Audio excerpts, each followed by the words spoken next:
Black like me. Black like me. Black like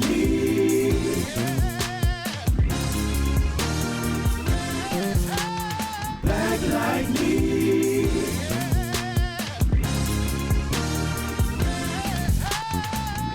You're listening to Black Like Me with Dr. Alex G., a podcast that invites you to experience the world through the perspective of one black man, one conversation, one story, or even one rant at a time. Here's Dr. G.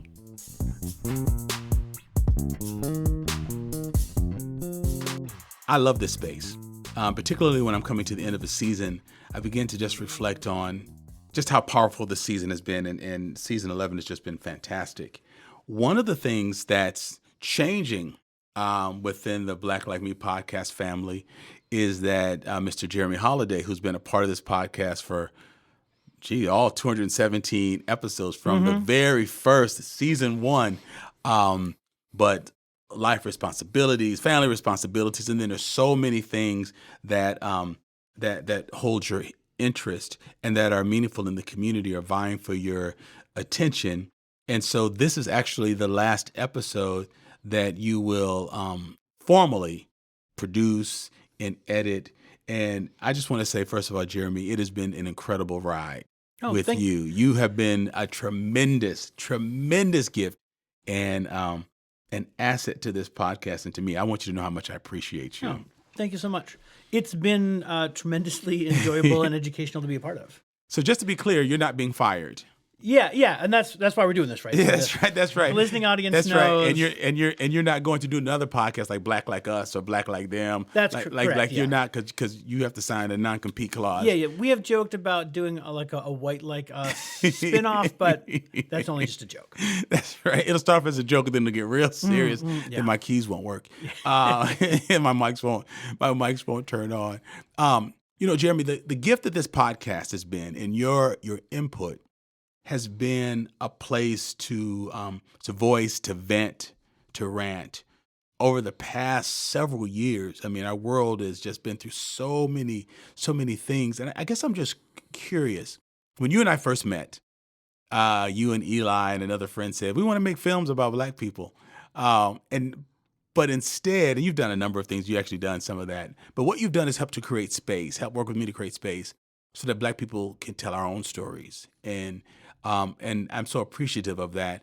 But I guess I'm just wondering, what's the impact that that's had on you and the conversations, the myriad of conversations you've listened in on? And I know that's a big question that you didn't know was necessarily coming, but I guess I'm just trying to figure out just some of the net impact of listening in on so much Black brilliance and genius process and navigate such a crazy world, yet with a sense of optimism and hope. And I'm just curious about what your take has been on that experience. Well, I can give you two things that I kind of think about a lot. One of which is just being a part of being able to be behind the scenes for Madison's Black intelligentsia leadership, it's just to be able to sit here with you and carry with you the acceptance that people extend to you. Like, nobody looks at me suspect, even though Sure. if I sat down next to them at a restaurant or or randomly somewhere, they treat me differently than they'd clutch their purse. Yeah, because we're dangerous folks. But they treat me differently because I'm presented to them in this context, because I'm part of your team, because I'm working towards the same goals. And that has just allowed me to see behind the scenes how a lot of things work in this town, and also see how, in particular, the two different ways among many that all Black leaders have to think about things. There's they know that at some point somebody's going to come and ask them about something, or the thing that happened or the thing in the news, and they're going to be ready for it. Right. But they need to talk with their other Black friends and people of color to figure out what exactly is going on and what are we going to say about it. And this other question that seems like are we going to pick the fight here? Are we going to be honest about the nonsense now? No, a little bit later. Right? Because there's on the air, off the air, what are we going to do? Yeah, or because there's also this thing that I learned a lot, I think, about like being part of that same group or observing that same group during like all the Black Lives Matter protests. There's a little bit like, oh, is it this go round? Probably not this go round. Like we're, They ain't ready. They ain't ready. Yeah. He's not quite right. The folks aren't quite lined up. I don't, we're probably not going to overcome this time. Sure. But, maybe in 10 years, maybe with a different leadership.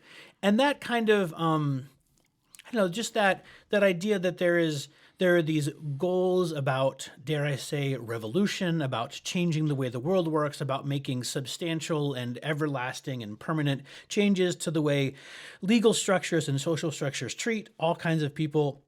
It's just a part of like every leader of color that has come through this studio, that they're both doing a thing. They're building a building or managing a company or all that, the day-to-day stuff that they do. But there's this other thing they're doing, which is this large project of getting this country and this culture on the right path that's been going on for generations. Right. And I think as white people, my experience of it is, that's something that like you show up for a protest or even like a movement, and you do a little bit in the grand scheme of things, and then you've done your thing. Maybe you helped, close a military base, or you helped, get funding for AIDS research, or you helped get amendments passed so that gay marriage could be legal. But there's Then you go home. Then you go home, and you enjoy the fruits of that labor, having achieved that goal. And I just have come to understand the journey and the project of a lot of Black leaders as stretching generations. That they and most folks recognize that they're a part of a multi-generational journey to help right the world. Sure. One of the things that I've dreamed about for this show, for this podcast, Jeremy, and you've helped support me in this. We create space, and this term is overly used or utilized, safe space, but we create space with our black icebreakers, which was just a one-off thing. Who knew there was going to be like a thing for 200 episodes? But some would think that if you give space for Black people to talk honestly about the barriers, the issues, the perceptions, the perspectives, that it would become sort of this gripe show, and it would just disintegrate into something very ugly. We create space for people to tell the truth about what they experience, but then it ends on a high note. What you see, the residual, the net impact has been, wait, in light of all of that, you still thrive. You still got tenure, like you're still world renowned. You are an astronomer, but then you're also the dean of the College of Letters and Science. You overcome all of these things where you were the only one or one of two.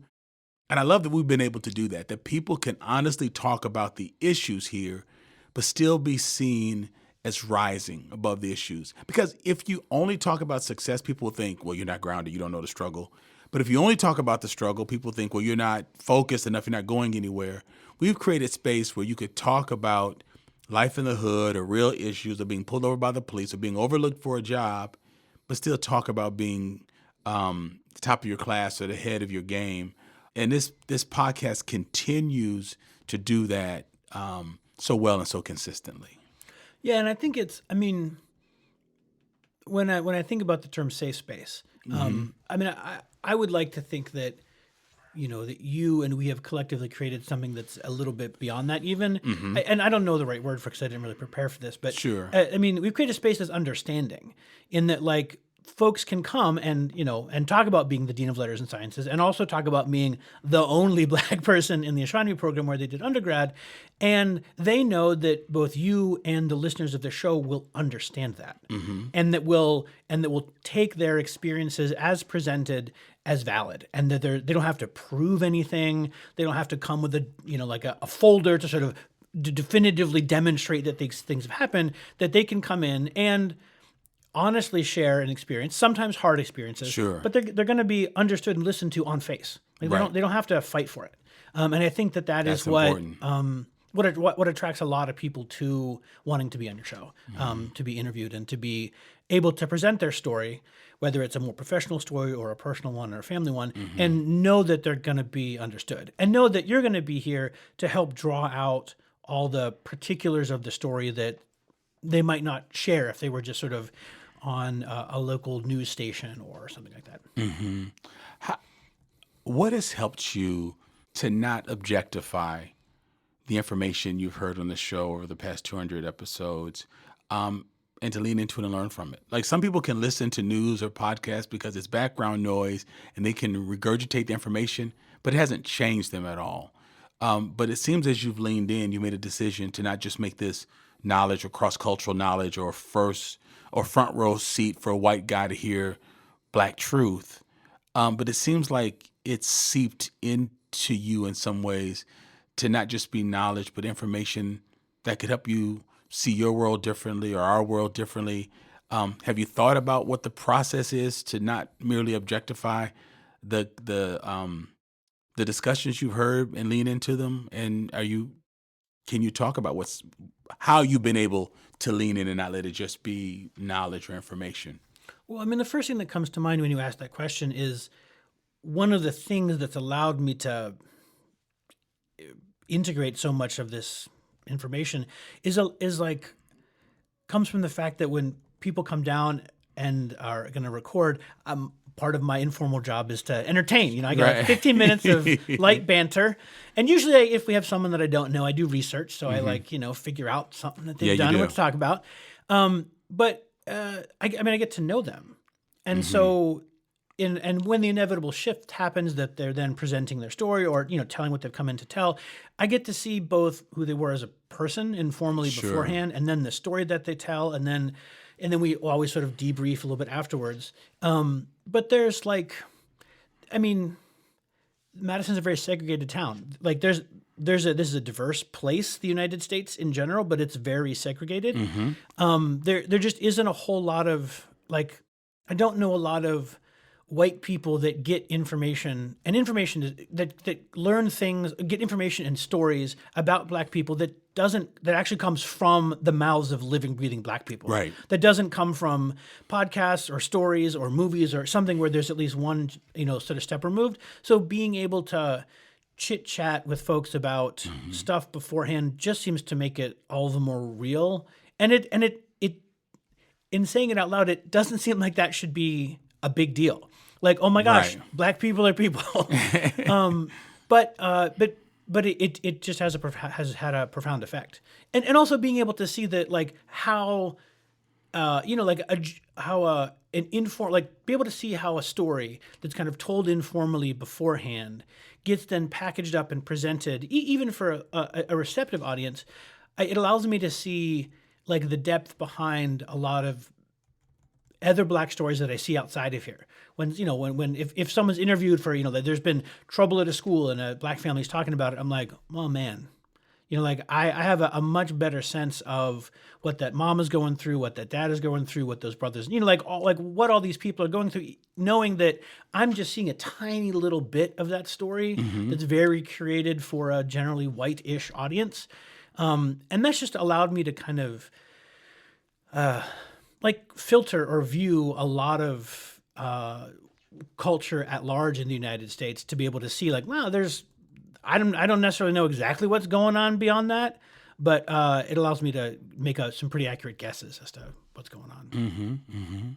There for white individuals who want to be caring and who want to become aware of these kinds of issues have been given the moniker of being woke, which it depends on who says it, can be a very pejorative thing. Yeah. And we certainly don't want our listeners to merely be woke.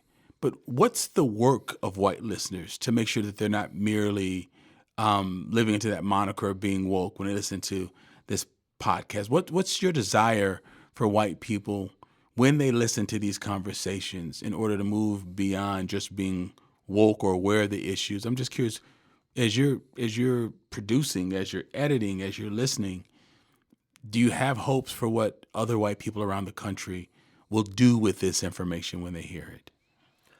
Well, I mean, I really believe so. It comes from when you ask me that question, what I think about is that Gil Scott-Heron song, the revolution will not be televised, right? Yes. And I think that there is inherent in that the revolution will not be televised is a whole bit about you are not going to be able to, and for our modern era, like you're not going to be able to swipe on your phone or download an app or make a contribution to your Democratic or Republican Party to change stuff. Right. Like that age has passed. And if you want to make real, if you want to make real change in the world, you're going to have to get up off your seat and move your feet and put your body and yourself and your life in a little bit of a risk in order to do something. And so what I hope is that, like, for all those folks listening out there, that those white people will find people of color wherever they are and be part of that space.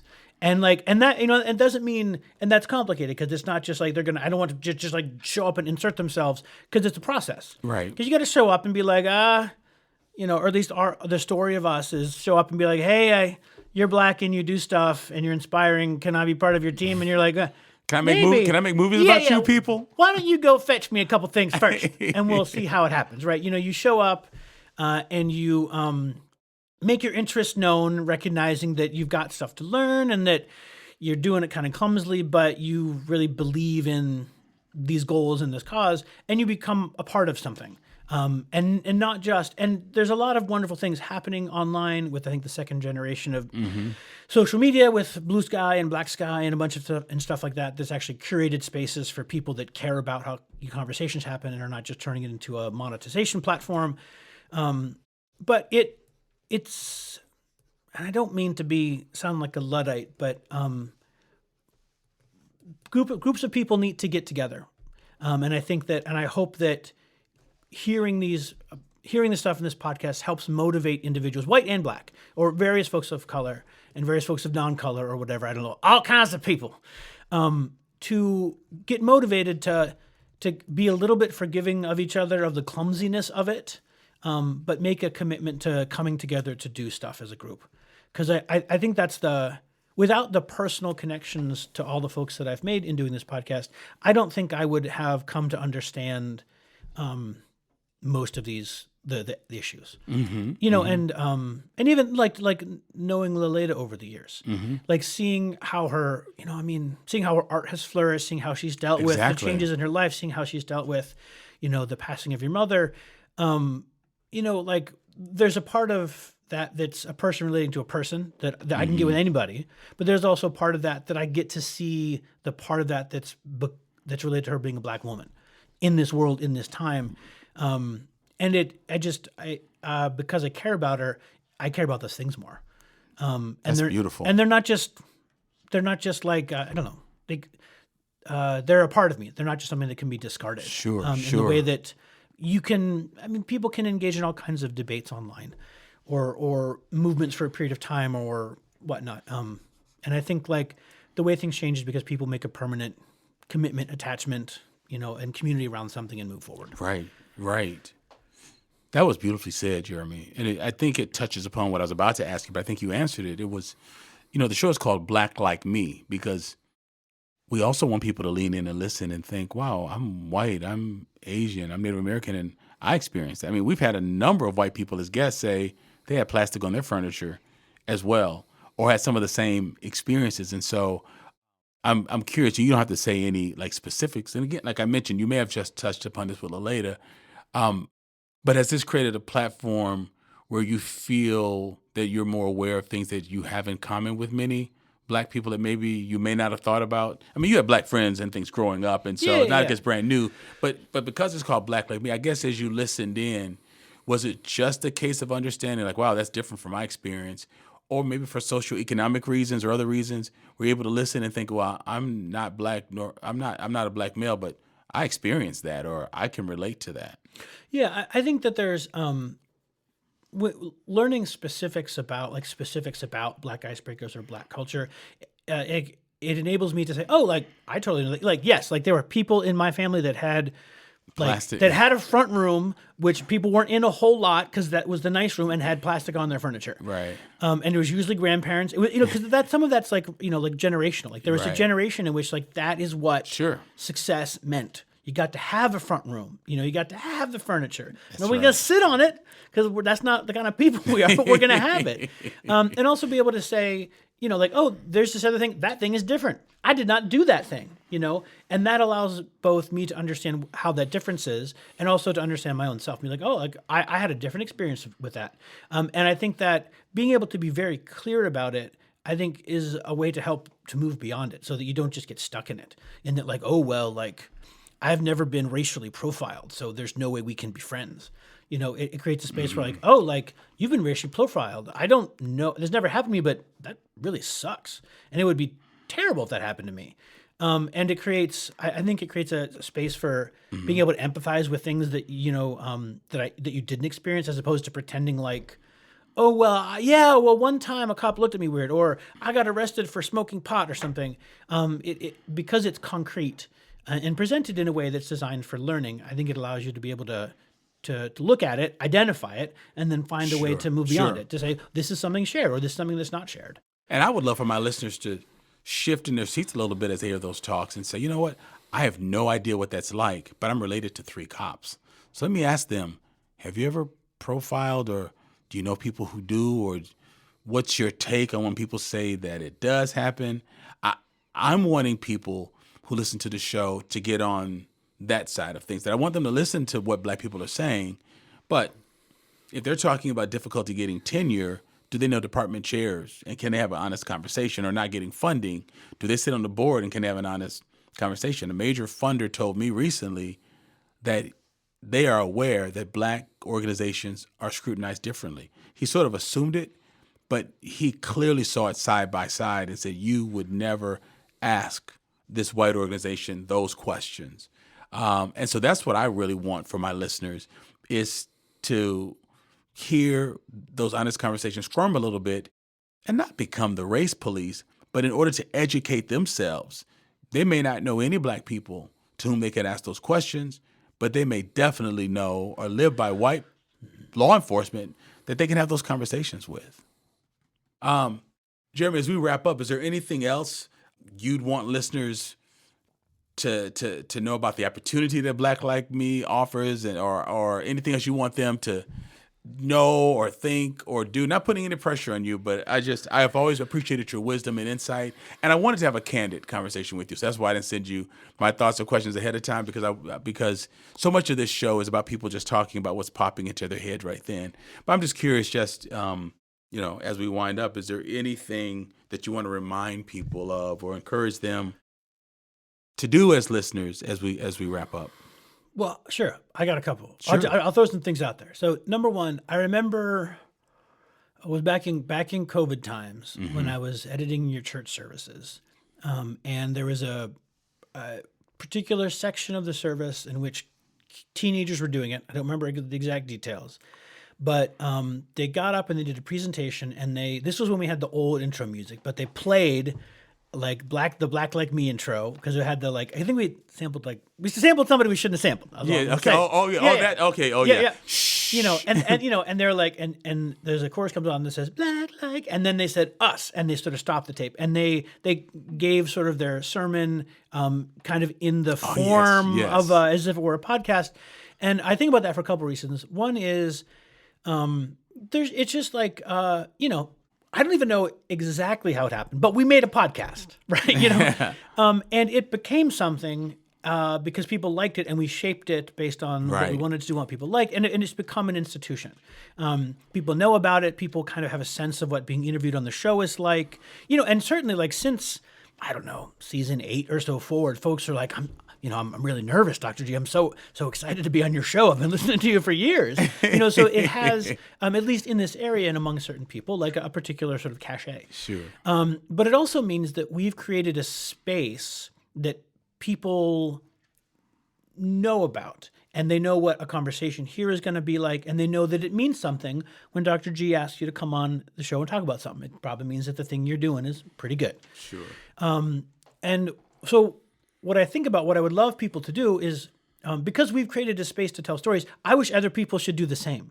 And because there's a lot, we talk a lot about national issues, but we also talk a lot about stuff in this region and in this town.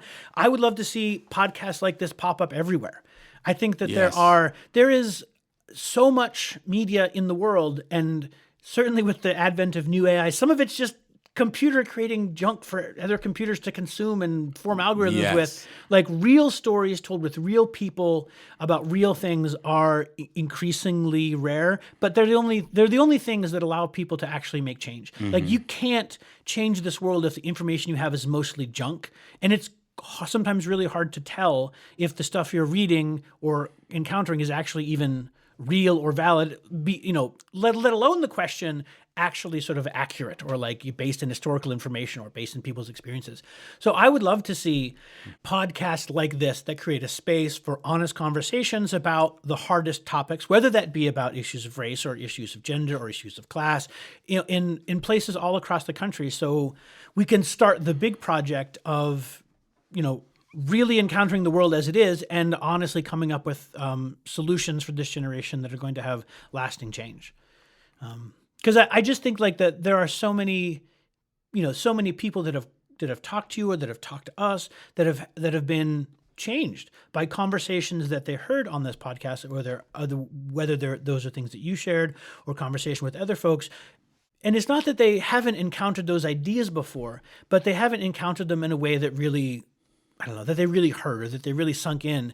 And that is all because of the space that you've created in this podcast. And it's taken, I only say this because if it's taken some time to get there. It's taken us some time to refine what the voice of the podcast is. Absolutely. What you want to be and how you want to present yourself to the podcast audience. So for those of you out there that might be thinking about it, like you should start your own podcast, but it may take a little bit of time to get it good. And you should build a team of people to help you do it. Because, Tyler is not here. But I remember like, I didn't know if you're going to ask me about like funny things that I remember, but since we're there, I just remember that like Tyler would get really fixed on the titles, and he'd get, I would say, nigh on bent out of shape about getting certain titles for the podcast. I could care less. Right, like because I like as long as the content is good and it draws somebody to it, you can call it whatever you want. But I just remember in the early days, like sometimes Tyler would start a conversation and I would just back on away. I was like, "You and Dr. we'd G all weigh in." Well, Eli used to weigh in on the early. This out. Probably his experience in picking a sermon title that's scintillating and that it's got a. And then I picked it up when he left. I was like, "Wait, I've got to make sure this title." I don't know when I let go of titles. But then I remember seeing titles pop up on a Tuesday morning when it dropped and thought, I didn't pick that title. It works. Yeah. And the different title pickers over the years have had different styles. But that's because I would say that like in the early days of the podcast, my position here was a little more tenuous. Sure. I'm not saying, I just know that, because, when I first started off, I was a volunteer. We all were volunteers. It took a while to work out, employment and payment and those other things. But I feel pretty confident now that if I got close to like saying something really ignorant, you would give me some signs beforehand. Yes. And I'd be like, oh, I think that thing. Or tell you right afterwards. Yeah, I'd be like, so what? Yeah. Like, and I We've had conversations that never appered on a podcast. Yep.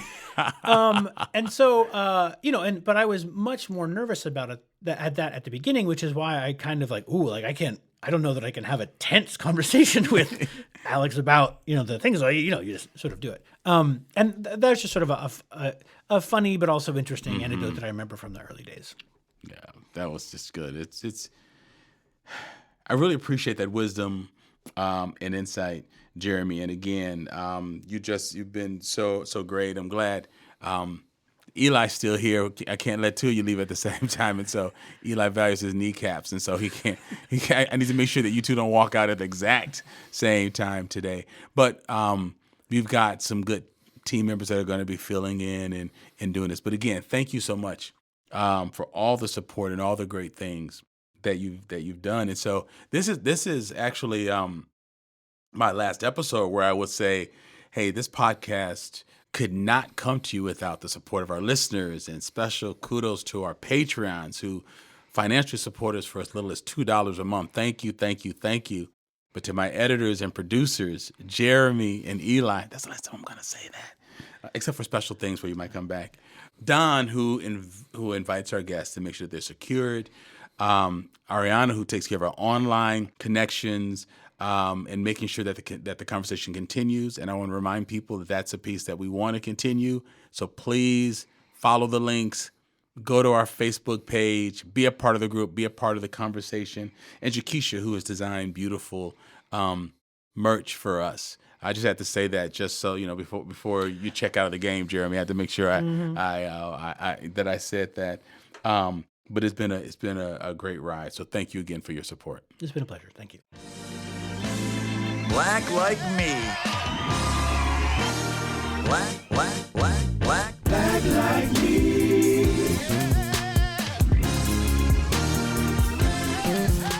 I want to thank you for taking time to listen to this episode of Black Like Me podcast with Dr. Alex G.